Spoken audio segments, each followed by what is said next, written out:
everyone, and welcome to our session today, which is on the topic of managing remote compensation. My name is Joanne Mangan, and I work with an organisation called Grow Remote. For anyone who doesn't know about us, we are a social enterprise, and we're on a mission to make remote work visible and accessible to everyone, regardless of where they live. If you want to know more about us, you can check us out on growremote.ie. And I'm delighted to be joined today by the wonderful Dee Coakley, and she is the co-founder and CEO of a company called Boundless. They're a global employment platform, and they allow companies to employ compliantly employ anyone, anywhere. So, hi Dee, and thank you for joining us this afternoon. Hello, Joanne. Thanks so much for having me. I mentioned the rain there a minute ago. I usually join calls with the mic from my laptop because it's clearer than anything else. But if the rain becomes a problem, just shout and I can put in some headphones. Okay, no problem. I can't hear it at the moment anyway, so hopefully it won't get any heavier.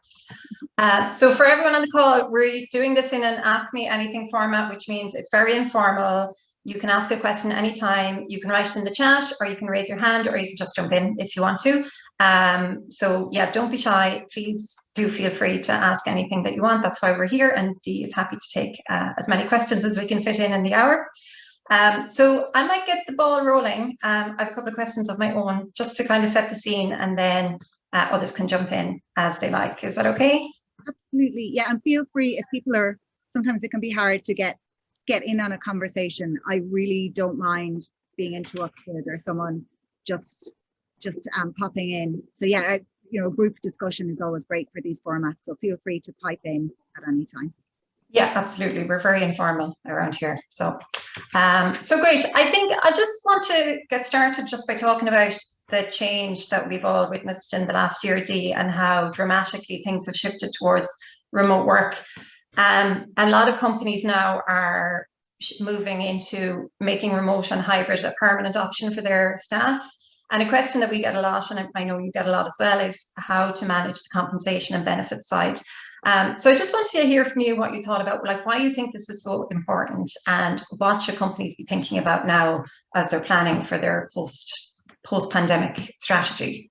It's hugely important, and it's hugely complex. As with anything like this, it is more difficult to retrofit to a pre-existing organization rather than an organization where maybe you're establishing processes for the first time. And for organizations, particularly ones with more sizable teams, it's easier for your teams smaller to change a policy. But if you have a more sizable team and you are having to change an approach or develop an approach on international compensation strategy, it is complex. The things that companies need to bear in mind. So the number one thing, and I'll probably refer back to this a few times in this call, the most important thing when it comes to compensation for internationally remote teams, or it might not necessarily be internationally remote. I mean, if you have a remote team, sometimes companies have a specific compensation strategy where they may take one approach with people in more rural areas, a different one with people in urban areas. The most important thing is to have a defined strategy. That might sound really obvious, but I've been there where I've worked in companies that have organically over time become hybrid, and you tend to make decisions on a person by person basis, and everything seems like an exception at the start. You always feel that you're making a decision about this one person, but you're not. You're setting a precedent for your organization that will have lasting implications for years to come. No matter how small your team is, you really should decide on a strategy, and we can talk a little bit later about what the various approaches and strategies might be. Decide on a strategy, write it up, so be crystal clear, make sure that you have a defined policy in writing. Be transparent with your team. You need to share this with everyone, not just, you don't necessarily need to have full transparency on salaries. It doesn't need to be the numbers, but the approach that you're taking. Be transparent with the team and then be consistent.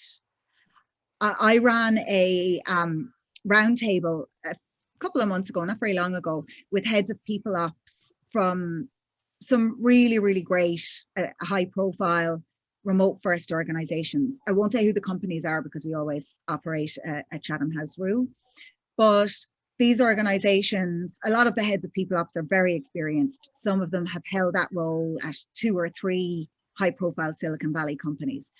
So there was a lot of experience around the table at establishing these remote compensation strategies. People had different ideas, people had different perspectives and views on the approach to take, but every single person agreed on one thing. The most important thing is to have an approach, to be clear on what that is, and to stick with it. The problem, and you can run into all kinds of compliance issues if you're applying different approaches to different people at different points in time, or where the team don't understand what the approach is, and maybe they think people are getting special treatment, but perhaps they're not. So that was really the real takeaway from that particular event and from those people with all that experience. That's really interesting. And actually the hybrid model, I guess, adds that extra layer of complexity too, because the essential fundamentals of a hybrid is you have different ways of working. People have different working. You have some people who work in the office, some people who work remotely. So what kind of things do companies need to think about there to make sure that they're being really fair and equitable across the board, no matter what way people are working? Yeah, I mean, full disclosure, I have a lot more experience dealing with remote first companies. My own business is remote first, and a lot of a very large proportion of our customers and the people that I would discuss these issues with, they are in businesses that had international remote long before COVID, and they might have very established policies. So I'm not an expert on hybrid. But I think where you might run into challenges, we're seeing it with I'm talking to companies every single day of the week, where the biggest challenge they're solving right now is requests for relocations. So I guess that's another dimension. If you have a hybrid team, you will inevitably have people that were hired based on whatever your compensation strategy is for co-located people at your HQ. And that's probably in one city. People might not be living in that city, but they're within commuting distance of that city. So you presumably and hopefully have a fair approach on compensation that's applied fairly across the organization. Once you go hybrid, you have this challenge of people's situations actually being very different and their needs being very different, but you will have the legacy of this compensation package that you've already implemented for the existing team. Depending on how large your organization is, this could have deep reaching implications for hiring processes, for performance reviews, for annual compensation reviews. You have this existing thing and you're having to layer something on top. So hybrid, you're going to have that. Any company that's hybrid or fully remote now is having these requests for people to move. So this is another thing that you have to factor in and be concerned with, is how do you handle people that are making those moves, and what's your strategy there? And that's incredibly difficult. I have a lot of personal experience of handling this, and different companies take different approaches. Again, you need to have a strategy, because of course everyone has an individual story. They come asking for this exception. I'm moving for these very specific reasons, and companies tend to then tailor a package for that individual. And before you know it, you've set your strategy and you didn't even consider it as being a strategy. And yeah, you can be quite stuck then. Yeah, and I think in Ireland, there's so many multinationals in Ireland who have their EMEA headquarters. They have a big international workforce, and they want to maybe spend a couple of months in Italy or in Spain with their families, especially after the last year. But what kind of risks are employers facing there if they do start thinking about allowing that to happen or not allowing that to happen even? Yes, so relocations are one thing. Working holidays or temporary arrangements are another. We see big numbers of people, and I've experienced this myself, where you get a request for temporary, and then a few months in, you're like, I don't think that person ever thought this was going to be temporary. Yeah. There's no sign of them coming back. That happens a lot, and life happens to people. I mean, people make a move and they think they're just going somewhere for a few months, and they meet a partner, or they have an opportunity to buy the property they're renting, or something can convert that from short term to long term. We see a lot of people as well where the individual is undecided, so there's this state of limbo for an extended period of time.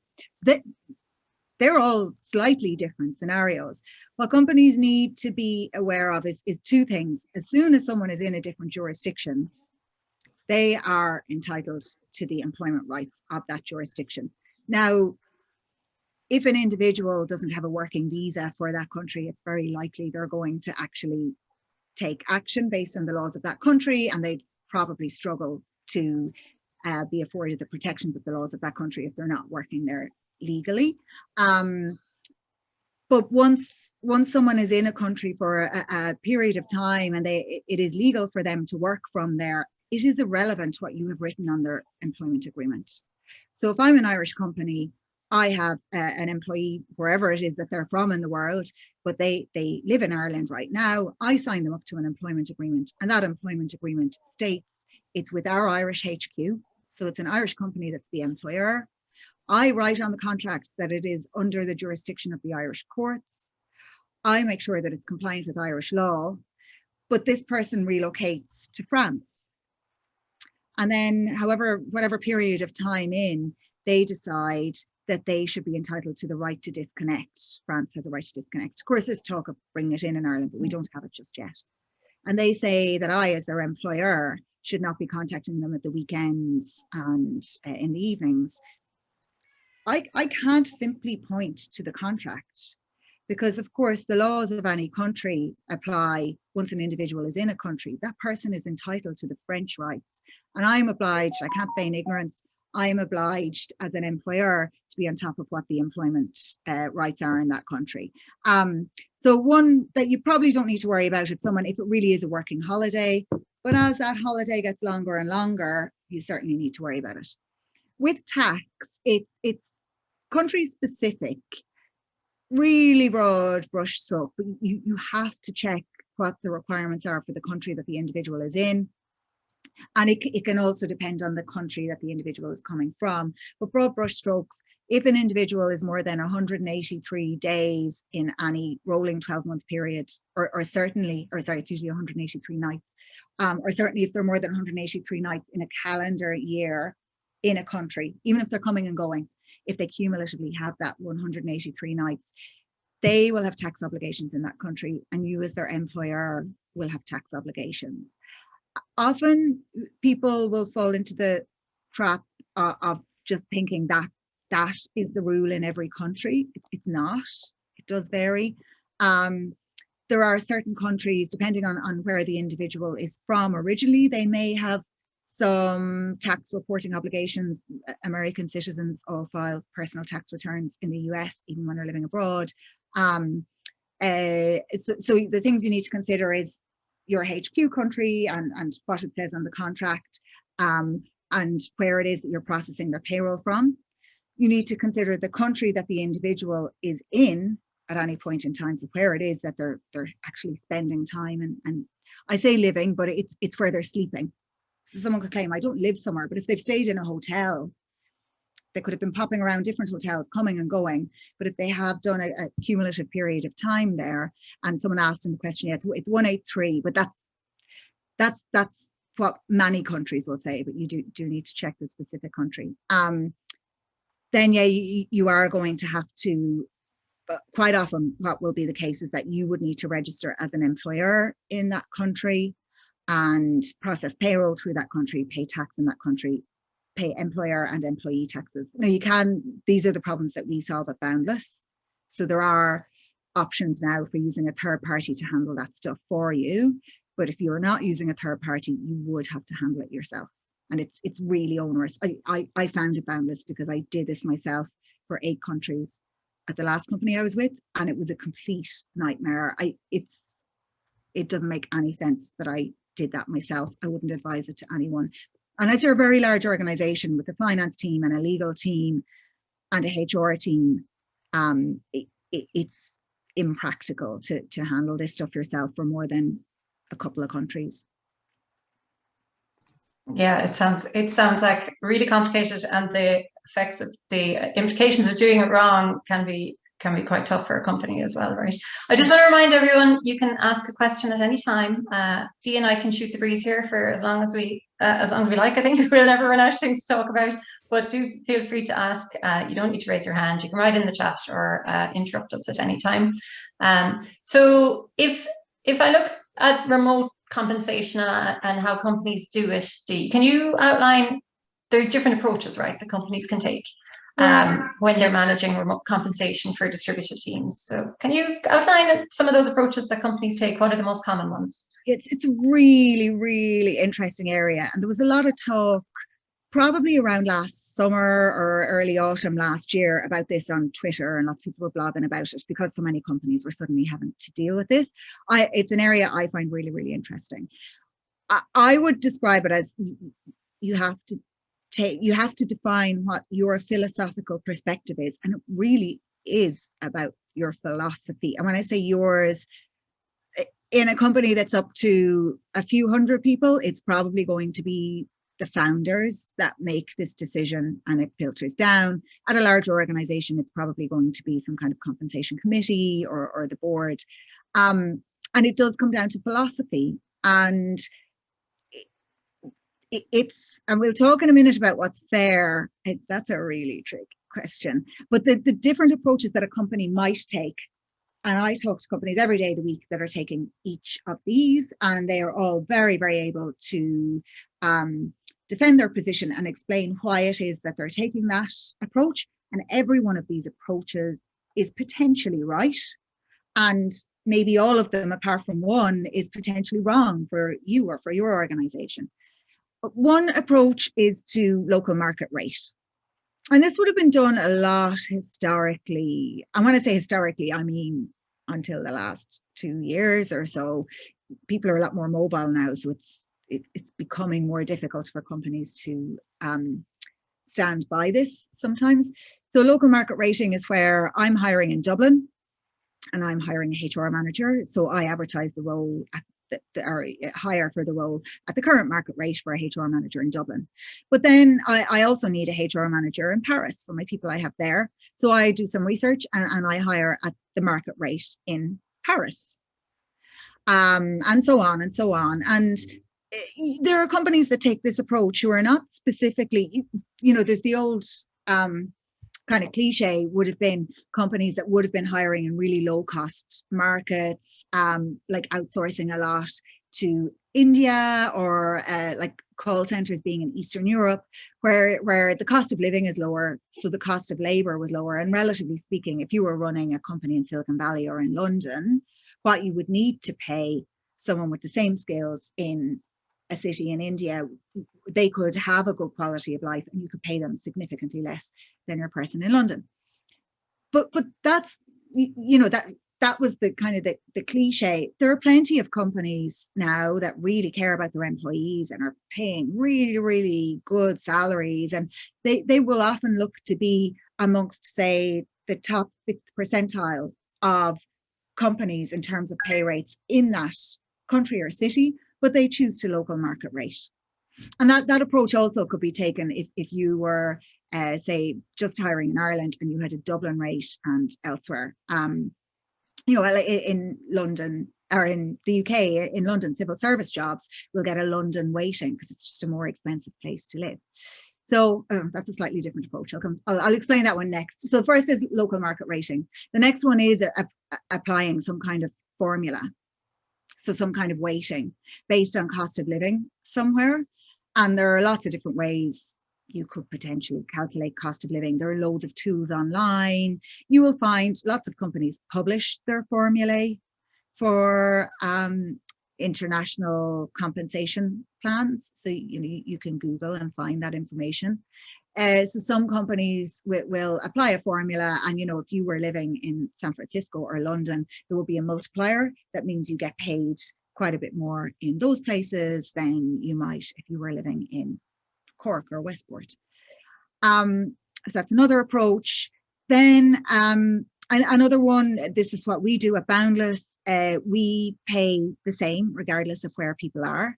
So we advertise a role and we will be absolutely clear on what the salary is for that role before we advertise it, and it's irrelevant where the person is based. We benchmark against Dublin because you have to have a benchmark. Well, I was going to say we feel that works really well. It's also just really convenient that we happen to be HQ'd in Dublin and two of the founders live in Dublin. So we know the Dublin market quite well, and Dublin conveniently is more expensive than a lot of European cities. So most Europeans are going to feel these are generous salaries, but it's not. If I was HQ'd in San Francisco, I don't know if I would feel so bullish about my strategy and approach of benchmarking to HQ country. It perhaps is just not practical, or some companies, their budgets just won't reach to San Francisco salaries worldwide. The reason that I choose that approach is I feel I don't police how people spend their money.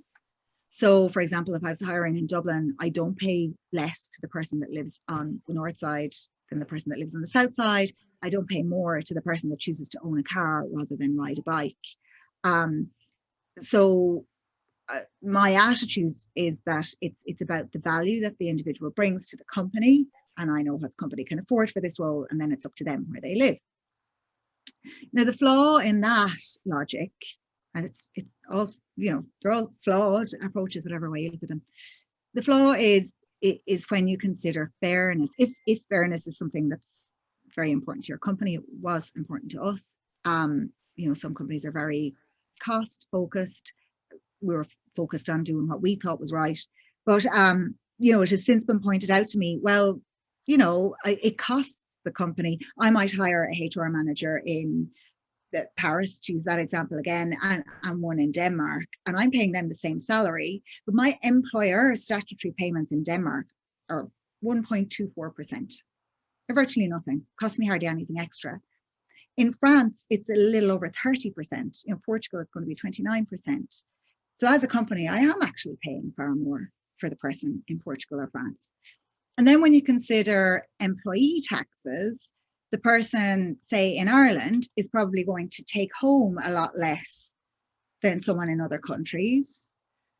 Do those people have the same standard of living? If they're both living in quite expensive cities, but one has a much higher take home, is that fair? Who's to say what fair is? There's also the question, you can flip it so many different ways. If you pay Dublin rates, say you have developers in Dublin and you have developers in India, like you mentioned India. So say Hyderabad, you have a developer who is earning the same salary as a person in Dublin.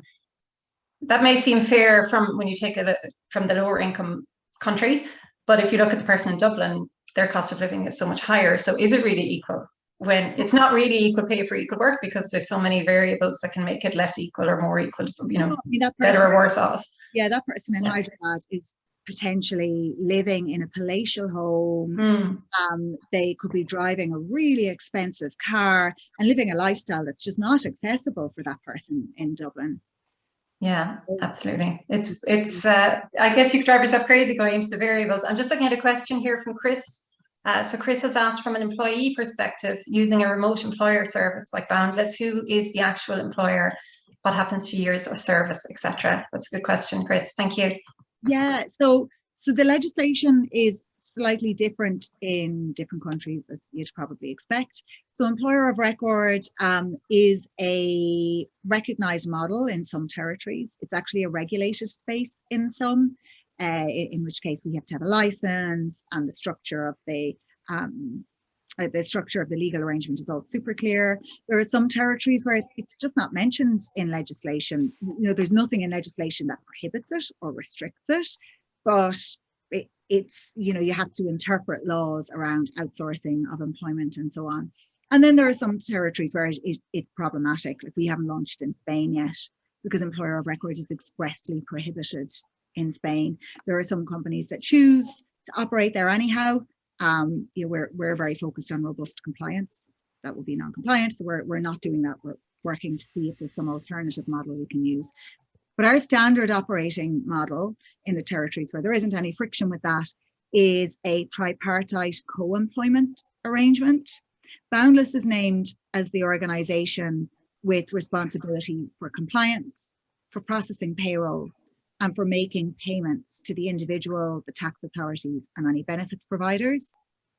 And our customer, the company, is named as the organization with responsibility for owning the relationship with the individual, allocating work, and managing performance. Now, generally in most jurisdictions, Boundless is going to be considered the legal employer. So it's the one at front and center. And the reasons for that, even though it's a tripartite employment agreement, Boundless owns the entity in that territory. Boundless is processing the payroll and making the payments and so on. Now, that doesn't take away from the fact that Boundless doesn't have control over the working environment of the individual. So first of all, where they're working from, type of work that they're doing, or how they're treated. So, you know, in cases of if there's like a discrimination case or something along those lines, the employer of record arrangement doesn't absolve the customer of all responsibility when it comes to being a quality employer and a responsible employer. But a lot of legal responsibility does lie with Boundless or whoever the employer of record is. And for many reasons, that's why a customer would use, there are many reasons why a customer would use an employer of record. But one of the reasons is around very heavily reducing that legal risk, because there's a third party there that does actually understand compliance, does understand the employment regulations in the country, and that partner is absorbing a lot of that risk. Great, thanks, Dee. I hope that answers your question, Chris. Just on that then, sorry, go ahead.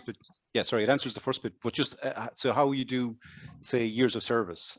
Like I'm just interested in this as an employee, because that's what I am. Yeah. And I'm looking at moving back from the UK to Ireland.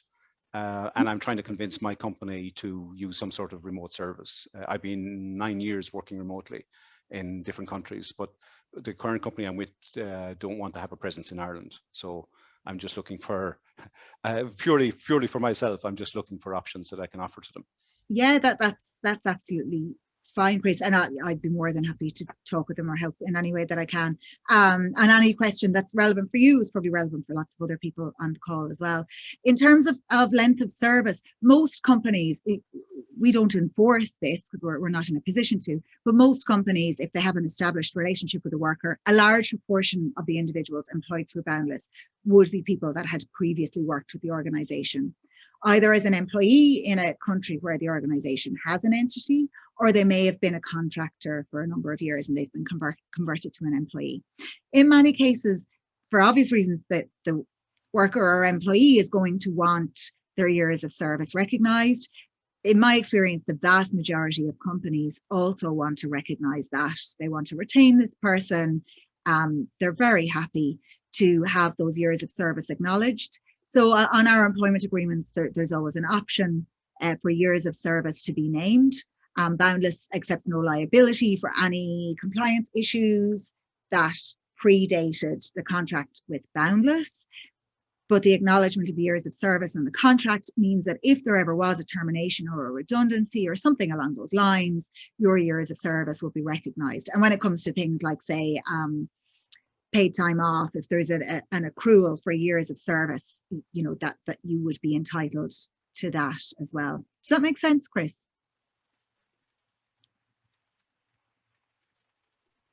Yeah, that's fine. Yeah, that's what I was hoping for. Thank you. Brilliant, thank you. Great, so everyone else has been very quiet on here. So just a reminder, you can ask a question of Dee if you like, or you can write it in the chat at any time. So Dee, if we talk about compensation, we're not just talking about salary, right? So we also talk about benefits and things like share options. You know, companies give different types of benefits to their employees. So what kind of things, if you look at benefits specifically, what kind of things do companies need to keep in mind when they're planning out their benefits and how they structure that for their distributed teams? Yeah, so first of all, when it comes to benefits, obviously there are different statutory entitlements in different countries. So lots of countries will have some kind of health insurance. It might not always be a social health insurance. You know, sometimes there'll be a health insurance obligation on the part of the employer. Paid time off, like it's really, I need to write a blog post about this because I actually did go through all of the countries that we support recently, and I kind of picked out the hybrid of everywhere there was a paid time off or a leave. You know, I made the list of, if there was a hybrid country of the best of everything, what would it have? There are so many different types of leave. Miscarriage leave is becoming more common, domestic violence leave, you know, leaves that we perhaps in Ireland haven't come across before. Lots of countries, you'd be entitled to time off for a major life event, like a wedding, also to attend a family member's wedding, not just your own wedding, you know, birth of a child, that's something that comes up. So first of all, you have to be aware of your statutory obligations. You can't get out of that one. You have to give people what they're entitled to. And that's not just for legal reasons and to cover yourselves from the risk of fines. It's also a cultural thing. If someone's grown up in Portugal, they take 14-month salary completely for granted. So that's not a benefit, by the way. That's just how payroll works. In a lot of Southern European countries, you'll get an additional payment in July and an additional payment in December. The idea being the July one pays for your summer holiday and the December one pays for Christmas. But if you've always had that and you hire someone in one of those countries, they're not even aware quite often that other countries don't do that. And we all hold these things very close to our hearts. I mean, in Ireland, our employment rights, we hold them very, very dear. To not be on top of that and not proactively offer these to your workers can cause real cultural problems. So it's really important to be on top of it. And companies like Boundless, that's a lot of what we do with our customers, is to help them understand. Then beyond the statutory stuff, which you're not going to have any choice but to provide, there's the stuff that might be just more common in a country, like health insurance of the type that, you know, a lot of kind of well-paid workers will be getting in the US. That's not a statutory entitlement. You just simply won't be able to find staff if you're not giving them decent health insurance policies. It's a cultural thing. It's really important to people there. It's also a need. You know, people need that benefit. So you have to be aware of what are the expectations of people locally in that territory. We have a suite, if you remind me afterwards, Joanne, Arena will be able to share them with you. We have a suite of infographics that benchmark, their benefits benchmarks for each of the territories where we provide employment. You could potentially pass them on to people that have attended today if they'd like to receive them. On those, for each country, we set out what's the statutory, what does a good employer do in this country, and what does an employer who goes above and beyond do? And it's really interesting when you look at how they compare and contrast, because every country has something unique that you just don't see in the other countries. And it's pretty cool. So that's kind of what you need to do, or what you should be doing. And that's challenging as it is. Where it gets really challenging is you're probably going to want to harmonize. I mean, it's a nightmare if you have people in lots of different countries, it's a nightmare having a different handbook for every country. And it's just not practical. And it's not great from a culture perspective if everybody's referring to these different manuals and handbooks, if you have a team that are all collaborating together. It's different in an organization where the French team run the French market and the German team run the German market, and they don't actually spend a lot of time together. If you're actually a distributed organization, you really need to have one company handbook, and then within it, in an ideal world, what you're going to do is have a benchmark of the best that you need to provide for each country, and then provide that to everyone. Now that sounds really easy, but in practice it's difficult. In France, people are entitled to 41 days paid vacation. That's not including the types of other leaves that I talked about. That's just holiday days. It's going to be quite a jump. You know, if you need to take if you had team members that are currently on, say, 20 and you're jumping them to 41 overnight, that could have quite an impact for your business. There are other things that end up being really challenging. So we get a lot of US customers talking to us, and they want to go bells and whistles for health insurance for their UK employees. And I have to explain to them, you know, I've lived in the UK, I've been an employee in the UK. Nobody cares about health insurance. They just don't care. because they have free healthcare system. It's just, it's not a consideration. The health insurance packages in the UK for employees are structured really differently to the US. They're really around, like, you can get discounted Fitbits, you can get discounted gym membership. It's stuff like that, because that's how, as an employer, you give value. And where a US employer is saying, okay, I'm allocating £1,500 or £2,000 a month per employee for their health insurance, I'm saying the very best package we have is like £48 per employee per month. That's everything. Like, you're giving them dental, you're giving them all sorts. They just don't get, they're just not more expensive than that. And that, culturally, for a US employer, that's very hard to get their heads around. And they worry so much about their UK employees that they perceive are on these rubbish health insurance packages. But it's on that note, actually, one that I came across recently. We secure in each territory where we support employment, we will go and find the best in class health insurer locally, and we set up policies with them. When we founded Boundless, I looked into, of course, it'd be way easier for us if we could just get if we could have a global arrangement and go to one insurer and they could cover all the countries that we need. Something to be aware of is, at first glance, there are some policies that appear to be that. Now, because of the nature of what we do as a business, I read the small print on them and went, whoa, these are not proper health insurance policies. These are travel insurance policies dressed up to look like employer health insurance policies. And I spoke to someone recently at a large corporate who had purchased through one of these companies for their teams. And they had someone in India who, during the COVID crisis, was unable to access healthcare. The company was paying for the policy. They thought it was a decent policy. They thought their employees were well covered, but they weren't. So it's the responsibility of getting certain benefits right is really important.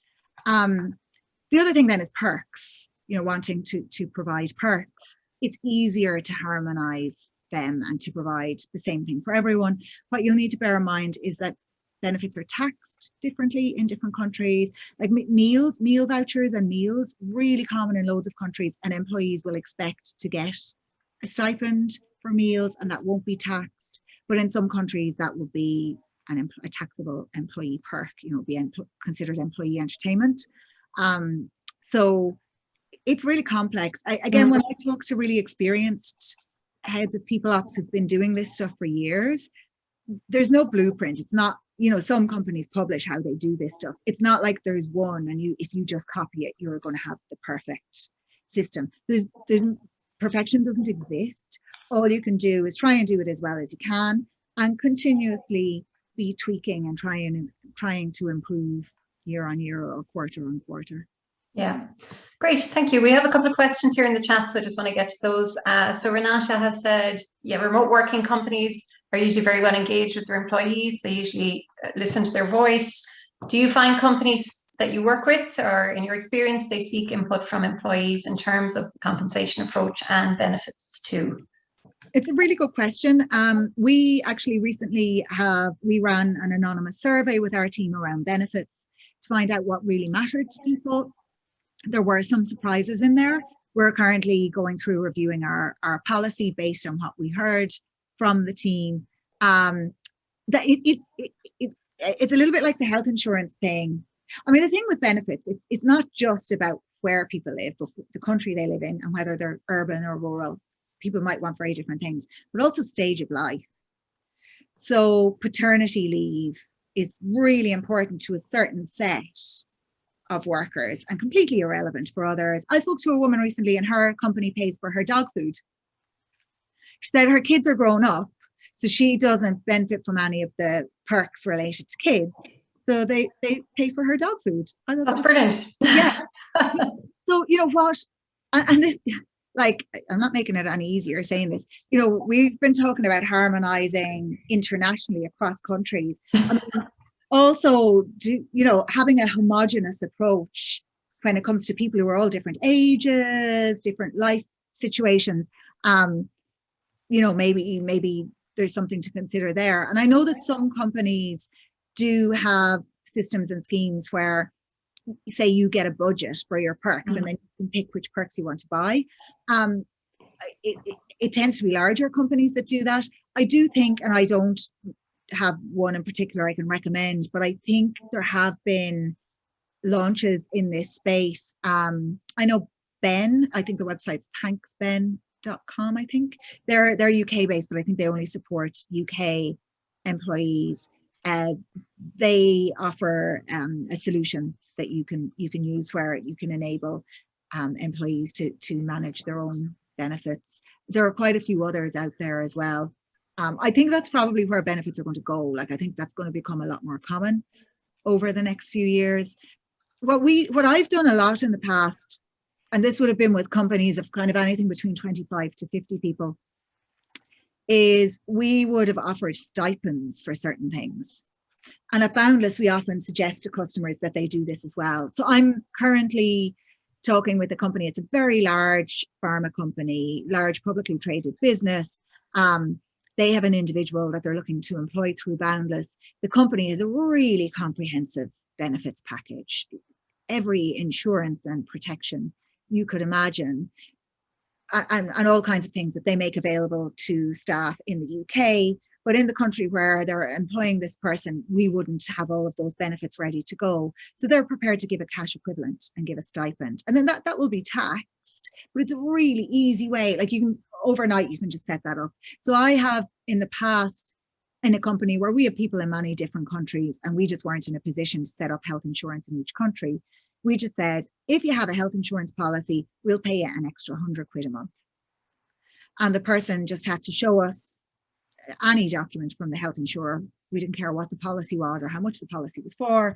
We just paid an extra 100 quid. And that was taxed, like probably in most countries. But it was it was a contribution. It was something. I think gym membership as well, that's a really easy one to just say, anyone that wants it, just ask, and we just pay an extra 50 quid a month. We don't need to see your membership necessarily. And of course, people can game the system, but I suppose it's why are you doing this? What is it you want to get out of it? And if it's around incentivizing staff, helping them to feel valued, if that's what you're achieving, in my opinion anyway, it's not the end of the world if there are a couple of people who claim they have a gym membership but actually don't. Yeah, great, thank you. So I'm just going to go to another question here from Michael. He's asked, at Boundless, from which headcount in a given country, example Poland, would you make a switch from Dublin benchmark to a local one?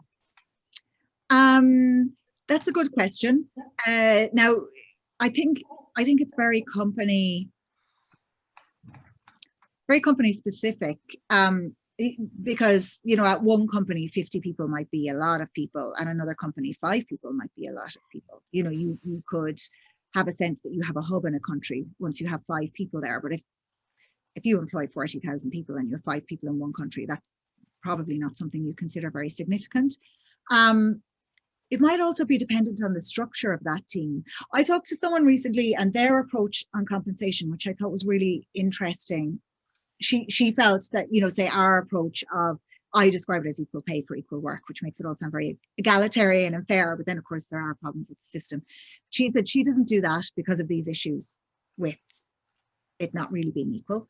But what she does is, she has people in lots of different countries, small company, probably 30 people in the whole company, but she will hire all of her software engineers in one country, all of her designers in another country. So then all of her designers are paid, and she'll hire designers wherever there's really great design talent. So they're all local market rated there. So then you don't have this challenge. Now, what happens further down the road when some of them move countries, I don't know. But that's one way of approaching it. Yeah, it's very, very difficult to put a number on it and say that's the right number. I'm so sorry, something I realized I didn't answer from Renata's previous question about seeking input from employees. We talked about benefits, but compensation.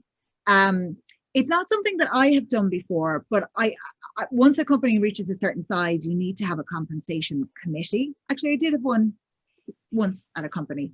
But employees, we had an external advisor. We didn't have employees represented.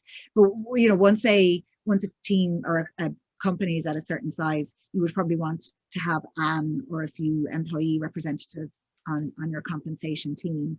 I mean, I haven't heard of companies doing, say, anonymous surveys, but I dare say some do. That the group that I did it was a different roundtable actually to the benefits one, but and different to the share options one. But I also did a roundtable on compensation, and quite a few of the heads of people ops at that work in organizations where there's full transparency on compensation. So where it's all published, everybody knows what everyone else earns. And some of those people say had previously worked at organizations that did that, but the organizations they're at now don't. 100% of people on that call, and this probably a group of about 10 people, 100% of people that had worked at an organization, and these were heads of people ops, so they were kind of decision makers involved in setting up these policies. 100% of them said it worked really well. Now, what can happen is at the point in time where you go public, you might lose some people. But you tend to get buy-in then. The people that stay are people that say, I agree with this approach, because you have to be very transparent then about what your approach is on compensation. But yeah, they all said it works really, really well. Yeah, I guess if you communicate it very clearly and everybody knows this is why you're doing it, this is the philosophy behind it, and be open about it. But I wonder then, because you talked about the benefits and different countries with different benefits, have you come across situations where employees, let's give the example, I know I worked in a company in Italy where they had a free lunch every day, whereas in Ireland we didn't have that. Would you find that there's kind of employee-driven initiatives then to sort of try and match up and harmonize? You say, well, why can't we have this, or let's have a push?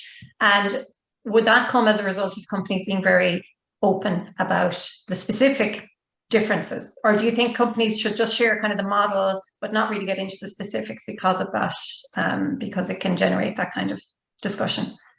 I think that's such a hard question to answer. So hard. Like, you know, generally transparency is thought of as being a really positive thing. Where you can have challenges with transparency in organizations, like this is one I often talk with people about, say around fundraising, and say the cash position of the business. My perspective, like we are a venture capital backed business, you know, where I'm always really open with everyone when we're fundraising, how the fundraising is going. I will literally tell people what funds we're talking to, where we're at in the conversations. If we get a no from a fund, I will tell people. But I don't keep people up to date in the cash position. My feeling is it's my job as the CEO, I have to insulate people from that. And it is my job to keep the show on the road and make sure there's enough cash in the bank. It's very, very, very difficult for people who don't have a financial background to work with numbers or interpret numbers. And I could say £1 million to you, or I could say 150,000. If you don't have a background in finance or operations of businesses, one person's million is another person's 10,000. Like, at what point do I feel worried? And you run the risk that you have people feeling worried when they don't need to be worried. And if there are problems or issues, or if the cash burn rate is higher than it should be, or the runway is coming closer, I don't think it's fair. That's very stressful for, say, founders of a business. Is it fair or right to think, well, they need to share that stress with me? Are they paid enough to share in that kind of stress? I mean, if that's the case, make them all co-founders and share the equity equally if you want everyone sharing your stress. So transparency it works really well where you are in a position to educate people on what the information means and when they should be worried and when they shouldn't. And being more open you have to be prepared that you will be challenged on the information that you make open. My approach on compensation, I always say this when we're defining a new salary, or when you get a new hire and they're looking for way more than you were originally hoping to spend on that role. I always say you should be, and this is like a general guidance on ethics in business generally, if you were sitting in the pub and suddenly everybody opened up and said exactly what they were paying, would I be able to defend why it is that they are all paid that? And at all times, I should be able to do that and be able to explain why, if there is a discrepancy between people. That doesn't mean I have to make it public, but if I can't stand by why, then there's something very broken in my compensation strategy. But yeah, you have to be prepared for anything you do make public. You have to be prepared that you then have to face up to the reality of that being public. Yeah. Yeah. So I'm just looking at the time. We have a couple of minutes left for a couple of more questions. And Renata has, and this is actually a very topical question, I think. So with the pandemic, are you seeing many companies giving permanent contracts to Irish-based staff who want to relocate to other countries? So we saw Facebook talk about this, that they were going to offer this to their Irish employees. So what are your thoughts on that, on the risk that Ireland could lose our talent abroad to other jurisdictions and lose those economic benefits of our percent of the labour force? Yeah. That's a really good question, Renata. Thanks. It was a really hot topic a few weeks ago. Adrian Weckler from The Independent interviewed me on his podcast about this. We are seeing lots of companies from everywhere who are giving permanent contracts to people from all over going to other places, but that's the nature of our business. So I have a very skewed, I mean, you know, in my world, everybody's moving, everybody, you know, I'm talking to people all day, every day who are upping sticks and moving to other countries, or leaders who are making decisions about stuff like that. So I probably don't have a very balanced view. It's happened. We're Irish, so we have Irish connections. So we get inbound from Irish companies. From where I'm sitting, I don't have a sense that this is happening way more in Ireland than in other countries. It's happening everywhere. We are employing people all the time who are moving into Ireland from other countries, working for companies in other countries. You know,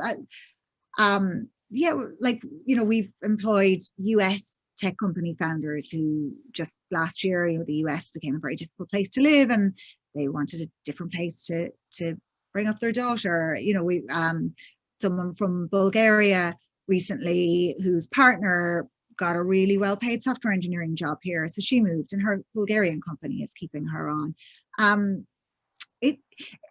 Nobody knows what the net balancing percentage will be, and we won't know for quite some time. But Ireland's a really attractive place to live, and there's a long queue of people that want to move here. The housing issue, housing and access to schools, if you're not Catholic, they've always been two big issues. Yeah, but there's so many positives in terms of quality of life. We're an English-speaking workforce. Like those advantages aren't going away. Our corporate tax, yes, there might be an issue there as well, but that's again a global thing. So I think Ireland can still be a very attractive place for people to come, whether they're working remotely or they're working in an office. Great. Okay. So we have to remember as well that people make these moves at different life stages and ages. There's always a new group of people who are now in their mid-20s and are traveling the world. And there will always be some of those people that come here for a short time and meet a partner and settle here. Yeah. Happening. Great. So I think we'll do one more. John, I think, has asked a question there on being a startup. So if you're a startup and you don't have a compensation policy, where would you start? And how would you deal with uncertainty? So if you're a startup and you don't have a compensation policy, as a startup, I think it needs to be founders. I do think it needs to be a philosophical discussion. Who thinks what is right? And people have really firm, clear views on this. I'd be very surprised if you're lacking opinions on the founding team around what's right. I would start from there. Like, what's your gut about what's right? Do some reading on it. There's been loads written on this in the last. The CEO of Help Scout, whose name escapes me right now, I can picture him. He wrote a good blog post on this last year. Do some reading, talk through what do you believe in, and I would have that as your guiding light, and then define your policy from there. How do you deal with uncertainty? You cannot, there is no policy that will protect you from uncertainty. I would sketch out, and when I say sketch out, I mean I would do it at a whiteboard or pen and paper or whatever your chosen Miro board or whatever. Sketch out, these are a few potential scenarios of how our team might evolve over the next maybe 12 months and 2 years, and consider that from an international distribution perspective, size and kind of potential levels of seniority for those people. So you have a sense of what pay scales they might be, which is something you will be doing on your financial projections anyway. And see how that looks. Great, thanks. Great, thank you, Dee. So we're 2 minutes to the hour, so I think we might close out there. Renata just makes a very good point on the relocation. If all the diaspora were to come home because they want to work remotely from Ireland, then imagine the innovation and growth, but we would need some more infrastructure. Yes, absolutely, that is very true. Getting some good feedback from everyone as well, Dee, on people are taking furious notes here and finding your insights really useful. So I think we'll close out there unless anyone has a last minute question to throw at Dee before we finish. Dee has provided her email there. Thank you very much. Congratulations as well to Boundless for your recent fantastic news that you've raised €2.5 million.